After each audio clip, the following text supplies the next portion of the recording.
Hey guys, I'm back for a part two update on my 3 weeks post-op. I was talking about the foods that I can't eat, and while I was going on my rant, let me just say this: the basic thing that I want everybody to get from this is that we do have a whole new stomach, and I tell people who don't understand that it's just like a baby. You know how when you have a baby, you have to introduce the food slowly, and you have to try the food and give it to them a couple days, wait and see if they're allergic to it.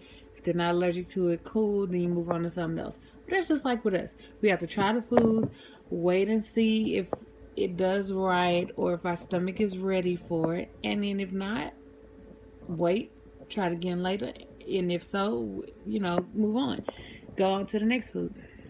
And that's how it is. But I was just shocked that I couldn't do chicken, and I'm like, I need my chicken.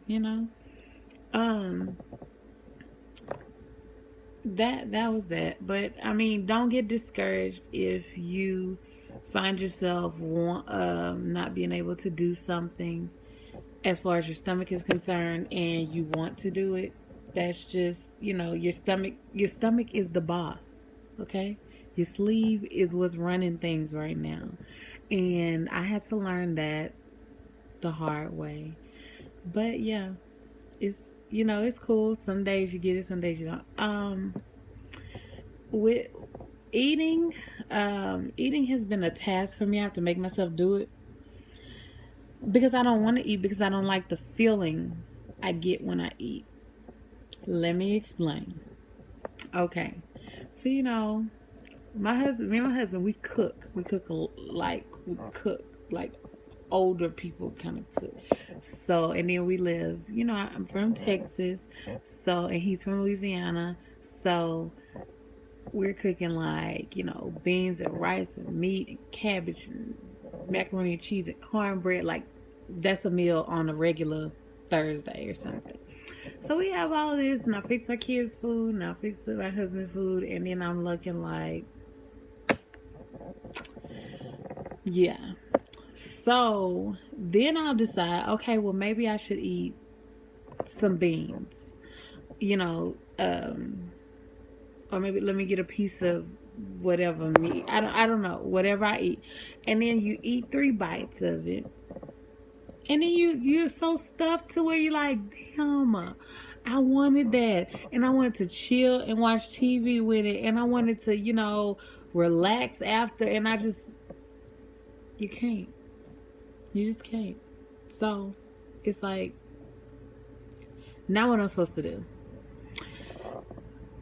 That is what you have to get used to. You have to get used to your sleeve. Like I said, your sleeve is the boss, not your brain. In my mind, I was about to chill and watch a TV show and eat and relax and and just enjoy myself and enjoy this meal and just chill. In reality, that's not what's gonna happen. And I'm having a struggle um trying to realize that, and trying to overcome that, really. So yeah.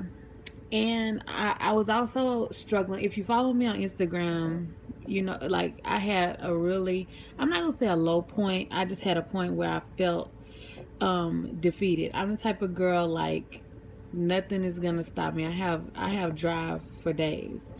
But I've been feeling like, damn, how I'm supposed to get 60 grams of protein in. Like, and then I'm supposed to get it in every day. So there was one day that I just didn't eat anything at all. I didn't eat anything. I didn't drink anything. I just skipped. I was like, F this. And I quit. Well, then the best friend called, and then I had to pick myself up, and I went to the grocery store and I bought some stuff. I was like, okay, let me see, let's look at the protein of everything down every aisle and find something that I need. And I found some things, and what I found is that the same protein shakes that I drank pre-op is what I like post-op. Let me not switch it up, right? So I don't do Premier. That's what everybody does. Premier is the end thing for the sleeve people, like whatever, not me. I'm not fucking with it. I didn't mean to say that. I don't drink Premier, sorry. I drink cookies and cream, muscle milk. That's all I drink. That's all I'm doing. That's all I stick to. That's it. Then the best friend cannot do Gen Pro. If you don't know what Gen Pro is, it is a flavorless protein powder that is a miracle. It's like Jesus made it, okay? Well, she gave it to me. And people say mix it in drinks or whatever. I have yet to do that. First thing I did was put it in some vanilla pudding because I wanted some vanilla pudding, and I had to justify why I would do vanilla pudding. But I justified it because if I mix one scoop of listen to this, y'all. One scoop of Gen Pro is 30 grams of protein. 30. I'm gonna just sit there right there. Yep. That it don't matter how much it costs. It's 30 grams of protein. That's what you do. So I mixed it with some vanilla pudding, and I'm not gonna lie, or maybe it could have been mental, but I felt like I tasted something, but it wasn't clumpy, it wasn't chalky, it wasn't it dissolved very well. And that was room temperature pudding. I don't like cold anything really. What else did I have it in? Oh, I mixed it in an egg. I took one egg, and when I was stirring it to scramble it, I mixed that in, and it wasn't actually enough. It was too much for excuse me. It was too much for one egg, so I took it out. But this video is so long. Sorry.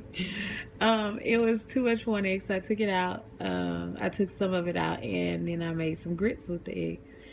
I have found that instant grits go down very well. All that 3 minute, 5 minute steel cut, all that the old school grits that you gotta cook, you don't want that because it hurt my little sleeve. I don't know if it's gonna hurt yours, but I wouldn't. Don't do it. But yeah, I've been finding that I'm getting my protein in better because if I eat one thing with Gen Pro, and then have a protein shake, which I can drink a whole protein shake if I sip on. I can drink one probably about an hour and a half.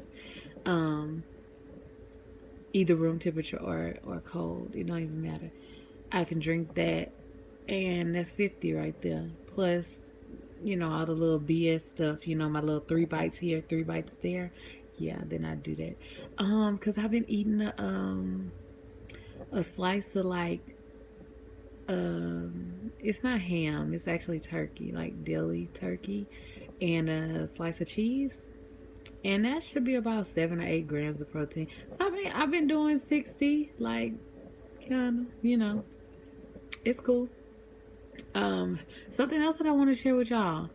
I have, in the 22 days that I have had my sleep, I have never felt hunger. I don't know what it feels like anymore. My husband, one day, we waited too late to cook, so we didn't cook anything. And he was starving, and he was like, well, how are you just chilling? I'm like, because I'm not hungry. I have yet to experience the feeling of hunger. And it's good, but it's like I always forget to eat if I don't. Oh, excuse me. I'm tired. Sorry.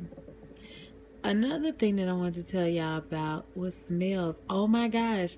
That I'm already a nauseous person. A smell can make me throw up anyway. So certain smells, it's like I'm pregnant. That's exactly how I can describe it.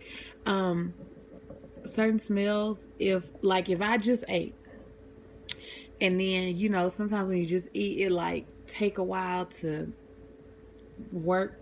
I don't know what it's doing in there, but it takes a while to just kind of get down. If I just ate and then I smell something, or I smell something that's weird, um, I can't do it. I'll just be like, and I'm done. Lose everything I had. Um, which takes me to my next point, throwing up. Now, the best friend, she does not throw up with her sleep, but she says she hates to throw up.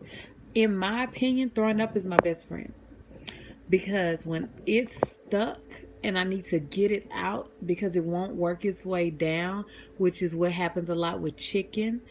That's how I know I'm not ready for that yet. I have to go throw up.